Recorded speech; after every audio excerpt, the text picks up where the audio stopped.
I'm bringing the next comedian up to the stage. He's a very funny guy. He has blonde hair. Give it up for Mr. Egg Coughlin.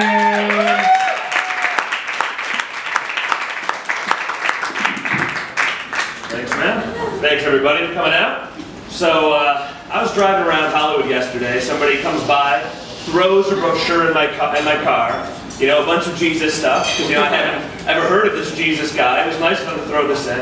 But what I hate about those brochures is they never have the information that you really wonder about.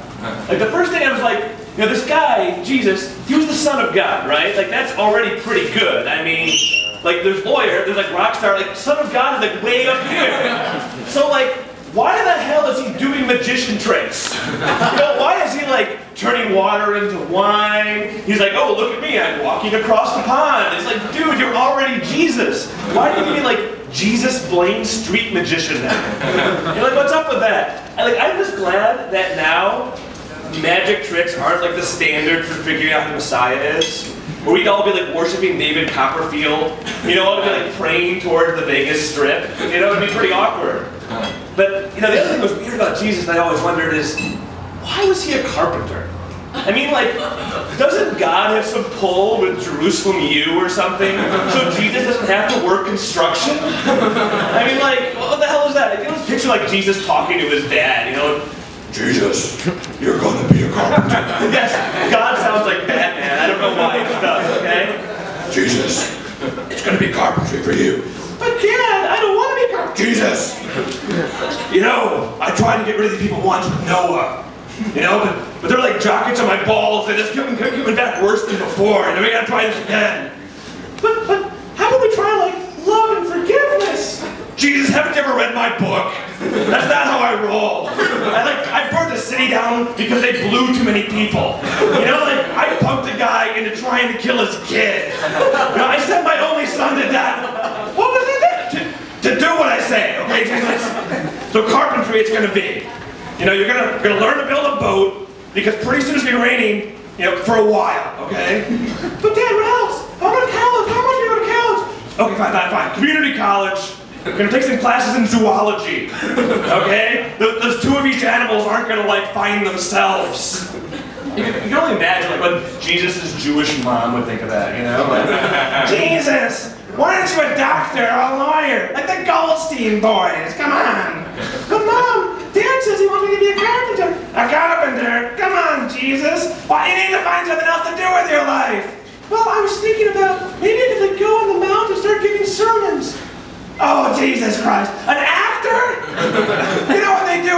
You know how the critics are in this town? One or two bad performances, they'll crucify you. That's kind of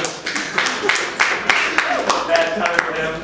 But, you know, one thing, though, that has to be, like, a lot of pressure. You know, like, there's be a lot of pressure being, like, a 20 or, like, early 30s Jewish guy. You know, because Christians already know that boat has sailed, you know, there already was a Jesus. But if you're Jewish, you know the Messiah hasn't come yet, so maybe it's you. You ever know that, like, why there's so many Jews who have, like, good jobs? I think it's because you don't want the headline to be, Messiah found fixing Slurpee machine at 7-Eleven. You know, like, you want it to be like, Messiah found at, like, Goldstein and Geronimo law firm. You know, who's already called the Rainmaker, so Messiah was the next logical step.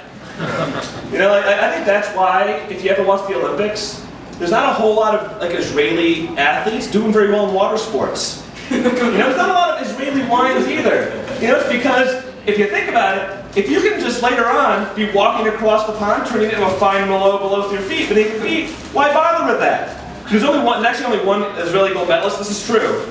Windsurfing. Right? Because, of course, he's preparing for when he can just get rid of the boat and just walk his way across. It's a logical sport. But, yeah, there's one other sort of, like, interesting thing that I've sort of noticed. You ever notice that when you watch, like, The Walking Dead or any zombie movie, like, apparently zombies only eat ugly people. There's, like, no woman in that show that's anything above, like, a size 4. It's like, what happened? Was there, like, some sort of modeling convention in, like, an arena, and, like, everybody else outside got eaten and they come out and now, like, everybody's hot? You know, it's sort of, like, strange, too. It's like, sometimes when I go to bars, I kind of hope the zombie apocalypse is going to break out. because then like my odds would be way better. You know, most of the guys would be gone. Only hot girls left. You know, come on. That is like the best possible scenario. And the other thing is, you ever notice like movies, you have guys who look like, you know, Shia LaBeouf, and suddenly just running away from robots for like 2 hours, and suddenly he's scoring with Megan Fox. I mean, can you see any scenario where Shia LaBeouf is scored with Megan Fox that doesn't involve like dragons or giant robots or something? You know, that's kind of my hope, is that, you know, someday dragons will come around, so then with a hot girl, you know, I can just kill the dragon and there we go. You know, so it's either going to be like killing a dragon or turning into Ryan Gosling. And look at me, the dragon, a much more likely scenario, right? And then, you know, I think that the best consolation prize would be, you know, maybe instead of the dragon, I could just go to those carnivals and beat the shit out of the guy who breathes fire. And I think that might be close enough. You know, maybe he's got like a skin condition, you know, cirrhosis of the scales, you know, like a scaly like guy who breathes fire. And I think that, like, oh, he's a dragon, you know, he's just in human form. Oh, okay. But yeah, I don't know, I'm just hoping that, you know, one of these days, I can find like I can do some of these things, find a girl, you know, with whom I can explore the entire world, you know, of Warcraft. All right, thanks a lot, guys, you've been great.